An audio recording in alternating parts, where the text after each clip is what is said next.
নিত্যপণ্যের বেজায় দাম, নিত্যদিনের নানা আন্দোলন, বিগত শাসক সমর্থকদের প্রোপাগান্ডা এবং রাজনৈতিক দলগুলোর সংস্কার ও নির্বাচনের চাপ এসব সামলেই কেটেছে ডক্টর মোহাম্মদ ইউনূসের নেতৃত্বে অন্তর্বর্তী সরকারের ১০০ দিন। সরকারের ঘটনাবহুল ১০০ দিনের খতিয়ান জানাচ্ছেন সহকর্মী সাজিদা সুইটি।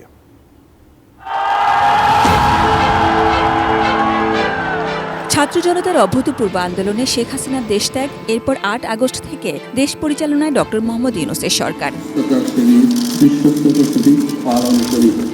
রাগ অনুরাগের বশে কিছুই করা যাবে না এমন শপথে যাদের চলা শুরু, তাদের পথটি নিঃসন্দেহে কঠিন। বিশেষ করে নোবেলজয়ী অর্থনীতিবিদ ডক্টর ইউনূসের প্রতি দেশবাসীর প্রত্যাশা আকাশচুম্বে বলেই সরকার প্রধান হিসেবে তার সফরের প্রতি মুহূর্তই চ্যালেঞ্জের।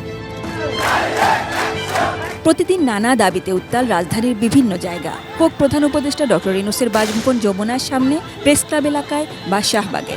দাবি হোক ন্যায্য বা অন্যায্য, সামলাতে হয়েছে ধৈর্য ধরে। বিশেষ করে সংখ্যালঘু ইস্যুতে হিন্দু সম্প্রদায়ের নিরাপত্তা নিশ্চিতের পাশাপাশি বিরোধীদের অপপ্রচারও সামলাতে হচ্ছে শুরু থেকেই। মরার উপর খাড়ার ঘা হয়ে আসে প্রতিবেশী দেশের পানিতে ফেনী, কুমিল্লা, নোয়াখালী সহ ১৯ জেলার বন্যা। আন্তর্জাতিক গুমবিরোধী কনভেনশনে সই করেছে বাংলাদেশ। সিদ্ধান্ত হলেও বঙ্গবন্ধু শেখ মুজিবুর রহমানের পরিবারের নিরাপত্তা ও সুযোগ সুবিধা এবং সাইবার সিকিউরিটি অ্যাক্ট সহ কয়েকটি কালো আইন বাতিলেরও। Double million offer, Walton fridge কিনে পেতে পারেন ২০ লক্ষ টাকা, রয়েছে কোটি কোটি টাকার নিশ্চিত উপহার। এর মাঝে রাজনৈতিক দলগুলোর চাপ ক্রমশ বেড়েছে। তারা সংস্কার ও নির্বাচন চান দ্রুত। কাজ করছে ১১টি কমিশন। সিদ্ধান্ত এসেছে শেখ হাসিনার দীর্ঘদিনের আবাস গণভবনকে জুলাই স্মৃতি জাদুঘরে রূপান্তরের, যেখানে একটি প্রতীকী আয়নাঘরও থাকবে। বিসমিল্লাহির রহমানির রহিম। দায়িত্ব পাওয়ার পর দেশের বাইরে ডক্টর ইউনূসের প্রথম সফর নিউ ইয়র্কে জাতিসংঘ অধিবেশনে। বিশ্ব সম্প্রদায়কে আমাদের নতুন বাংলাদেশের সঙ্গে সম্পৃক্ত হওয়ার উদাত্ত আহ্বান জানাচ্ছি।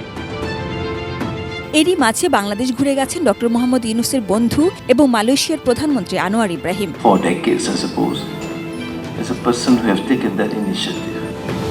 ফুটবলে এসেছে সাফল্য, জয়ীদের সংবর্ধনা ও পুরস্কারের ব্যবস্থা করেছে সরকার।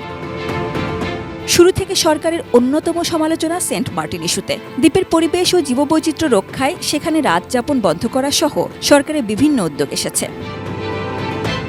এর মধ্যে ছাত্রলীগ নিষিদ্ধ হয়েছে। ছাত্র জনতার অভ্যুত্থানে গণহত্যার দায়ে শেখ হাসিনা সহ বিগত শাসকদের বিচারের তৎপরতা চলছে। আন্দোলনকারীদের দায় মুক্তি দেওয়া হয়েছে। অভ্যুত্থানে নিহতদের পরিবারের পুরো দায়িত্ব নিয়েছে সরকার। আহতদের দেশ বিদেশে সুচিকিৎসার ব্যবস্থাও চলছে। এবার সরকারি খরচে কেউ হজে যাবে না এবং এরপর থেকে হজ প্যাকেজে লাখ টাকার বেশি সাশ্রয় পাবেন হজ যাত্রীরা। সরকারি চাকরিতে প্রবেশের বয়সসীমা বাড়িয়ে ৩২ বছর করা হয়েছে। নিত্যপণ্যের দাম নিয়ন্ত্রণের সিন্ডিকেট ভাঙার চেষ্টা চলছে। রাষ্ট্রপতি মোহাম্মদ শাহাবুদ্দিনের পদত্যাগের দাবি উঠেছিল।